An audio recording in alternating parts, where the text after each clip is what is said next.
The night was quiet, colder than usual, and the streets outside Oriv's small house were completely empty. He lived alone in a silent neighborhood where even dogs rarely barked at night. Oriv was lying on his bed, half asleep, when he suddenly heard a sound. A soft knock. Then another. And another. For a moment, he thought he was dreaming. He rubbed his eyes and looked at the clock on the wall. 12:03 a.m. Nobody comes at this hour. Nobody even calls him this late. The knocking continued, slow, gentle, but constant. Talk, talk, talk. Oriv sat up straight. His heartbeat grew faster. At first, he tried to ignore it, thinking maybe it was just the wind, or maybe some animal hitting the door. But the knocks were too clear, too human. He took a deep breath and stepped out of his room. His feet felt heavy. Every step toward the door made the silence around him feel thicker. The whole house felt like it was holding its breath. When he reached the living room, he stopped again. The knocking had become more desperate, like someone was begging silently. Oriv whispered to himself. Who could it be, at this hour? He switched on the small lamp near the door. The soft yellow light filled the room, but somehow made the situation even more mysterious. The shadows looked longer, the silence deeper. He placed his hand on the door handle, paused, and then slowly opened it. And that's when he saw her. A girl was standing there, alone, trembling slightly, and looking at him with wet eyes. Her hair was messy, her clothes simple, and her face looked tired, scared, and strangely calm at the same time. She wasn't smiling, but there was a small, painful curve on her lips, like she was trying to act strong even when she was breaking inside. She whispered, in a very soft voice. Please, don't ask anything, just let me in. Oriv froze. He had never seen this girl before. Not even once. She wasn't from the neighborhood. She didn't look like someone passing by. She wasn't holding a bag, a phone, or anything. Just herself, and a tearful smile that looked like it was hiding a storm. Oriv didn't know what to say. His mind was full of questions. Who is she? Why is she here? Is she in danger? Is someone chasing her? But her eyes, they were full of fear. And something inside him told him she needed help. He stepped aside slowly and nodded. Come in. The girl walked inside without another word. Her steps were slow and quiet. She kept looking behind her, like she was expecting someone to appear from the darkness. Oriv closed the door gently and locked it.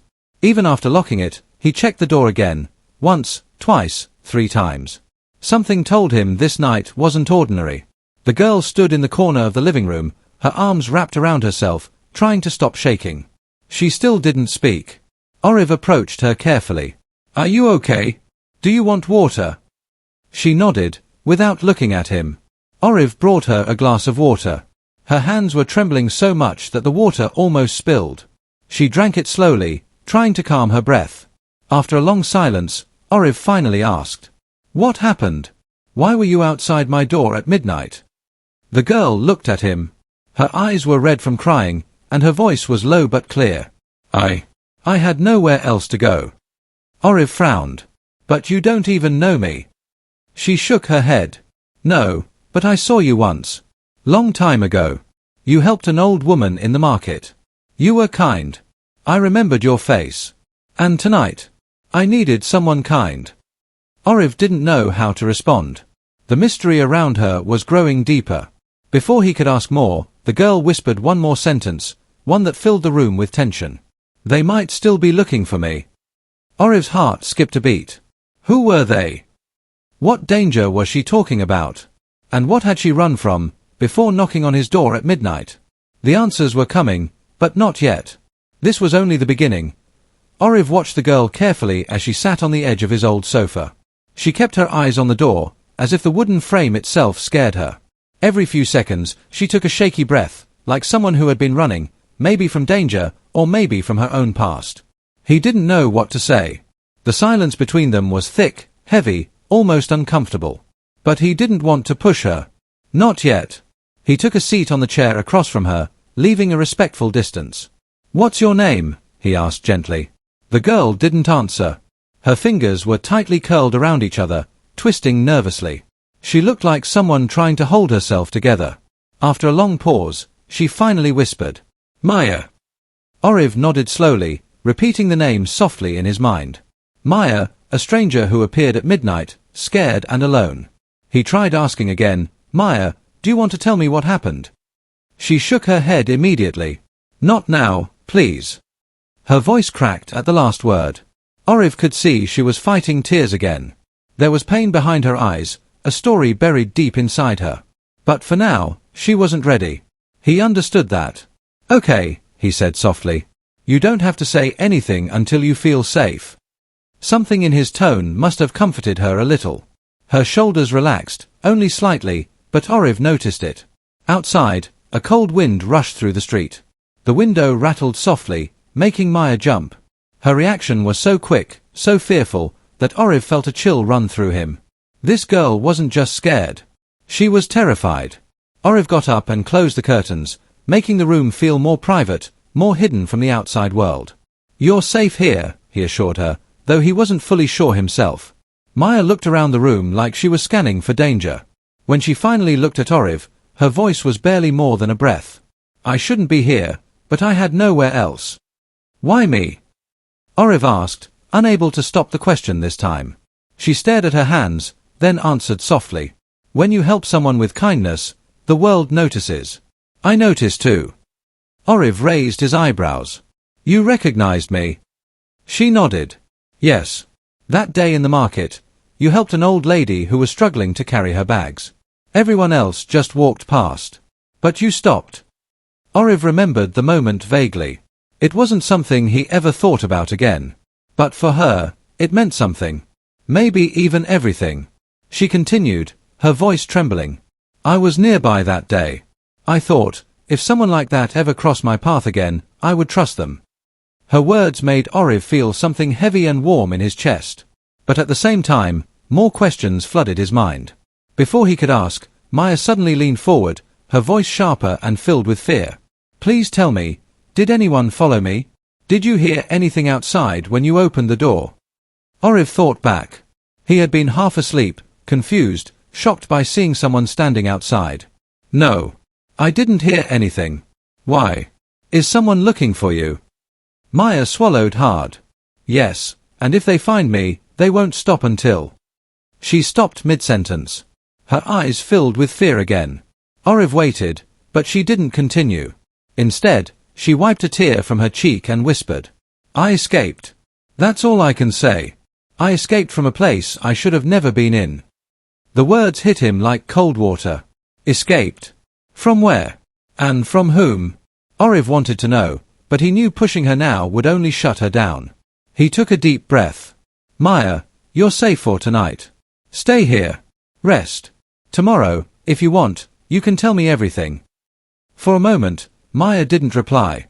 But then she nodded, slowly, hesitantly, like trust was new to her. She whispered, "Thank you, Oriv, for opening the door." He nodded. But inside, he felt something else. A strange sense that this girl's story was darker than anything he had imagined. And whatever she was running from might still be out there. The soft glow of the lamp filled the room with a warm shade, but inside Maya's heart, nothing felt warm. Oriv could see it, the way her shoulders were still tight, the way her eyes kept drifting toward the windows as if expecting a shadow to appear at any moment.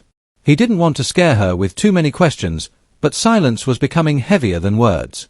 "Maya," he said gently, sitting down in the chair across from her, "I won't force you, but if you want to talk, I will listen." For a moment, she didn't move. She stared at the small cup of tea Oriv had placed in her hands earlier. The steam had already faded, but she held it like it was the only warm thing in her world. Finally, she spoke, slow, soft, but honest. "I wasn't always like this." Oriv leaned forward slightly, listening carefully.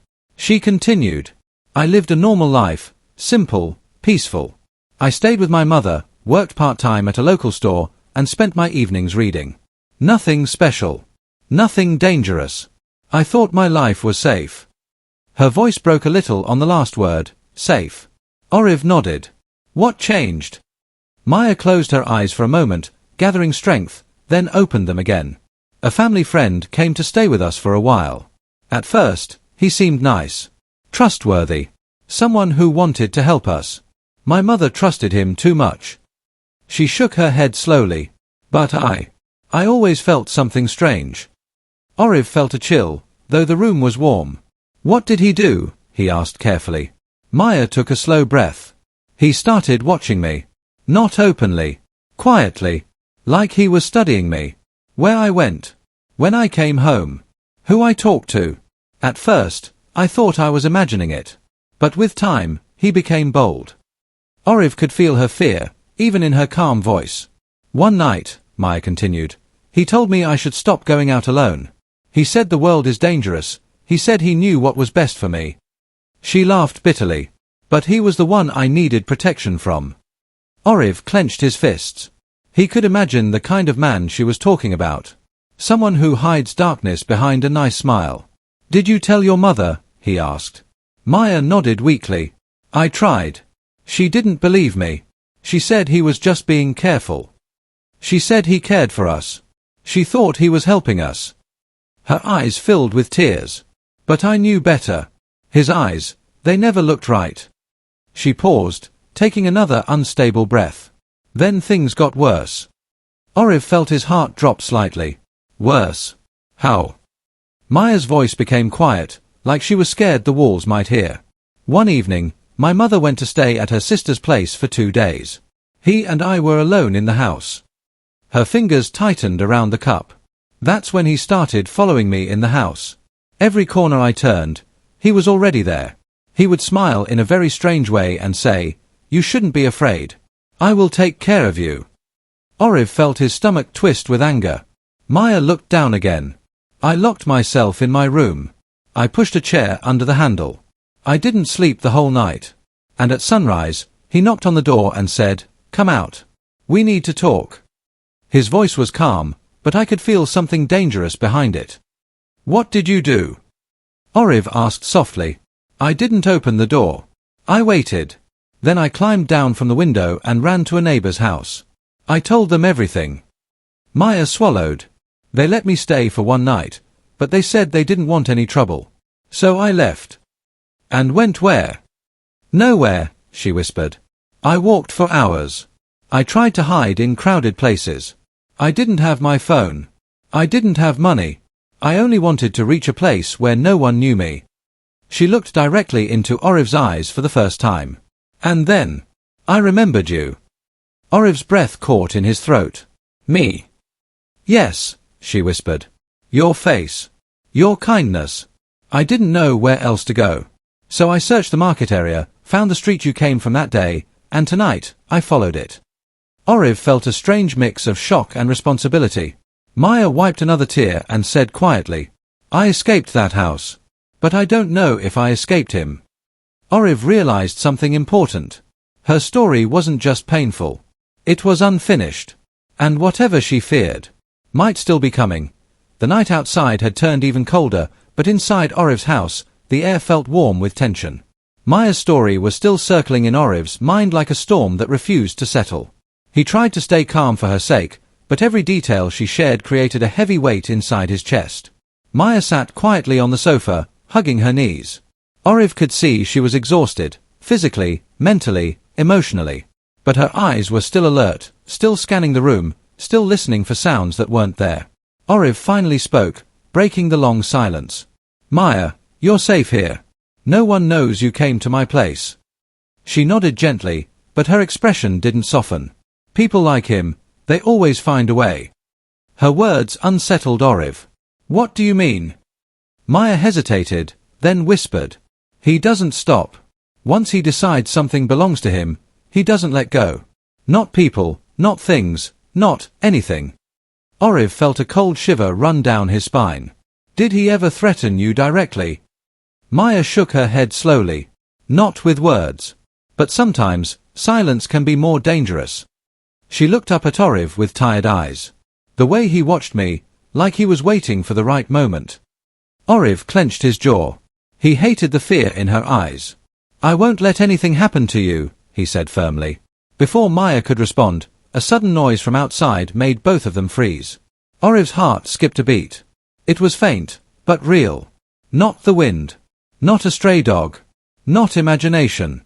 It sounded like a car door shutting. Maya's eyes widened. Her breathing quickened instantly. She whispered, "He's here." Oriv rushed to the window but didn't pull the curtain fully, just enough to peek through a small gap. A black car was parked across the street. The engine was off. Lights off. But someone was inside. Oriv's heart pounded hard against his ribs. Whoever it was, they weren't moving. They were watching. He turned to Maya, trying to stay calm. How could he find you so fast? You walked here hours ago. Maya shook her head. He might have tracked me, or maybe someone saw me. I don't know. But he always finds a way. Her voice trembled. This is why I knock at doors at midnight. Because running never stops. Oriv took a deep breath. The situation was worse than he thought. He locked all the doors and windows, checking each latch twice. Maya watched him anxiously. Suddenly, 3 slow footsteps crunched on the gravel outside. Maya covered her mouth with her hand to stop a gasp. Oriv switched off the main lights instantly. Only a dim corner lamp was left on, casting long shadows across the room. They both stood completely still. The footsteps came closer. And closer. And then stopped right in front of the house. Oriv looked at Maya. She was shaking again, like her body remembered every fear she tried to forget. A man's voice echoed from outside, deep, calm, chilling. Maya, I know you're inside. Come out. We need to talk. Oriv's blood ran cold. He didn't scream. He didn't knock. He knew. Maya, the man said again, voice slightly softer, you can't hide from me. Maya pressed herself against the wall, whispering through tears. He found me. I knew he would. Oriv looked around the room, searching for anything to protect them. Maya, listen to me, he whispered urgently. We will not open the door. And we are calling for help. No, she whispered harshly, grabbing his arm. He said if I tell anyone, he will hurt my mother. Oriv stopped, shocked. This wasn't just about her anymore. Outside, the man tried the door handle. A slow rattle. A testing push. Oriv held his breath. After a moment, the handle stopped moving. The footsteps slowly walked away, but didn't fade completely. The man wasn't leaving. He was waiting. Maya whispered. He won't go. Not until he gets what he wants. Oriv looked at her, his eyes steady. Then he will have to deal with me first. But deep inside, he knew. This night was far from over. And the real danger had only just begun. The house was silent, but not the peaceful kind. It was the kind of silence that comes before something dangerous happens. Heavy, tight, and impossible to ignore. Maya sat on the floor with her back against the wall, hugging herself tightly. Oriv stood near the window, watching the street through a tiny opening in the curtain. The black car was still there, engine off, windows dark. Whoever was inside wasn't leaving. He won't go, Maya whispered. He's waiting for me. Oriv closed the curtain gently and turned to her. Then we need a plan. Maya looked at him with tired, frightened eyes. What plan? You don't know him. You don't know how he thinks. Oriv crouched down in front of her. I don't need to know him. I just need to know that you deserve safety. And I'm not letting some man control your life. Maya's breathing softened, but the fear still stayed in her eyes. He'll follow us if we go outside. Oriv shook his head. Not if he doesn't see us. She frowned. What do you mean? Oriv stood and pointed toward the back of the house. There's a narrow lane behind my home. Nobody uses it at night. It leads out to another street. If we leave quietly through the back door, he won't know. Maya hesitated. Are you sure? Oriv nodded firmly. Yes. It's our best chance. For the first time, a small spark of hope flickered in her expression. Oriv grabbed 2 jackets, a small torch, and a water bottle. You'll need this. It's cold outside. She took the jacket with trembling hands, whispering. Thank you, for helping me. You don't even know me. Oriv gave her a soft, reassuring smile. Sometimes you don't need to know someone to help them. Sometimes you just need to be human. Maya pulled the jacket close to her. Her eyes softened, not with fear, but with gratitude. Before leaving, Oriv switched off every light in the house. They stood quietly in the darkness, listening for any sound outside. The street was still. But the silence felt dangerous. Oriv whispered. Stay close to me. Don't make any noise. Maya nodded. He slowly unlatched the back door. The old wooden frame creaked softly, too softly for someone outside to hear. A cold gust of air rushed in, brushing against their faces. The backyard was completely dark except for a thin line of moonlight. Oriv stepped out first, scanning the area. Then he signaled Maya to follow. They moved together, slow, careful steps, making almost no sound. The narrow lane behind the house was quiet, covered with fallen leaves and the scent of night air. Maya kept looking behind her, expecting a shadow to jump out at any moment. Oriv whispered, "You're doing great. Just a little more." They walked deeper into the lane until the house disappeared behind them. Oriv kept the small torch pointed at the ground, using only the dimmest light. Suddenly, a sound echoed behind them. A distant car door. Maya froze. "That's him. He's coming." Oriv grabbed her hand quickly. "Run. Quietly, but run." They moved fast, breathing hard, footsteps light but hurried. The lane opened into a wider path leading toward the main road. Maya's chest burned from fear, but she kept going. When they reached the end of the lane, Oriv slowed down. "Almost there. The police outpost is 2 minutes from here." Maya panted heavily. "You really think they'll help?" Oriv looked straight into her eyes. "I know they will." Before they stepped onto the main road, Maya grabbed Oriv's arm. "Oriv, why are you risking so much for me?" Oriv's voice was calm, steady. "Because someone should have protected you long ago. If no one did, I will." Maya looked at him with a mixture of shock and gratefulness. No one had ever said something like that to her. They reached the police outpost, a small building with a single officer at the desk. Oriv pushed the door open and guided Maya inside. The officer looked up. "Is everything okay?" Maya swallowed hard, her voice thin but strong enough. "No, but I want it to be." Oriv stood beside her, giving her silent courage. Maya finally let out the breath she had been holding for months. For the first time, she wasn't running. She wasn't hiding. She wasn't alone. Oriv gently said, "Tell them everything. This is your chance." Maya nodded, tears forming in her eyes. And in that moment, she realized something. Last night, she knocked on a door for safety. But now, she was stepping into her own freedom. When the first light of morning touched the sky, Oriv finally allowed himself to breathe normally again. The long, frightening night was over, but the tension inside the house still lingered like a shadow refusing to leave. Maya sat near the window, wrapped in a blanket Oriv had given her. She looked tired, completely drained, but for the first time since she arrived, she wasn't shaking. Outside, the world looked peaceful. Birds had begun their morning songs, and the sun was slowly rising above the rooftops, spreading soft golden light through the street. It was strange how calm everything looked, especially after everything that had happened. Oriv brought a cup of warm tea to Maya. "You should drink something," he said gently. She accepted it with both hands. The warmth seemed to comfort her a little. "Are you feeling better?" Oriv asked carefully. Maya nodded slowly. "I didn't sleep, but I'm not as scared as I was last night." Oriv gave a small smile. "That's a start."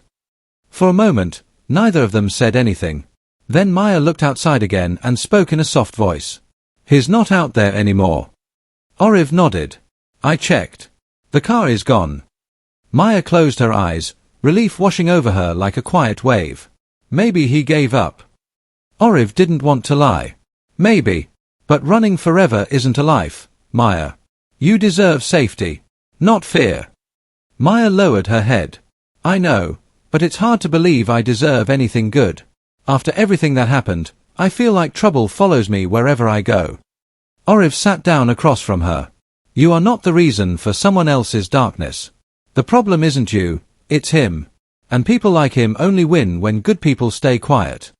Maya looked up at him, her eyes soft but tired. "So what should I do now?" Oriv took a deep breath. "There's a police outpost nearby. It's small, but the officers there are decent people. If you report everything, they can help you. And they can protect your mother too." Maya hesitated. What if he denies everything? What if they don't believe me? Oriv leaned forward. "I believe you. And I will stand with you. You won't face anything alone." His words touched her. She didn't speak. Instead, she stared at him as